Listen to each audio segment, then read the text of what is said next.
মুখ্যমন্ত্রী যদি আমাদের দুশ্মন হতে রাজি হয়, আমরা তার দুশ্মনীর চ্যালেঞ্জ নিতে রাজি আছি না নাই? হাত তুলে আল্লাহকে সাক্ষী রেখে বলুন আছি না নাই? আমরা জানিয়ে দিতে চাই বাংলার মুখ্যমন্ত্রীকে, আমরা তোমার চ্যালেঞ্জ অ্যাকসেপ্ট করছি। হতে পারে তোমার কাছে প্রশাসন, হতে পারে তোমার কাছে রাজপাবার, আমরা মসজিদের জন্য লড়বো, মাদ্রাসার জন্য কথা বলবো, কবরস্থানের জন্য কথা বলবো, আমার দিনের জন্য কথা বলবো। যদি তুমি মনে করো আমাদের সবথেকে বড় দুশ্মন হবে, তোমার চ্যালেঞ্জ অ্যাকসেপ্ট আব্বাস সিদ্দিকী অনেক আগে করেছে।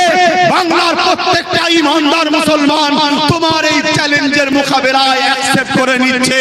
তবে হ্যাঁ, যারা মুসলিম সুরাতে মুনাফিক, মুসলিম সুরাতে বেঈমান, মুসলিম সুরাতে তোমার ভাতা খাওয়া দালাল, তারা তোমার চ্যালেঞ্জ নাও নিতে পারে।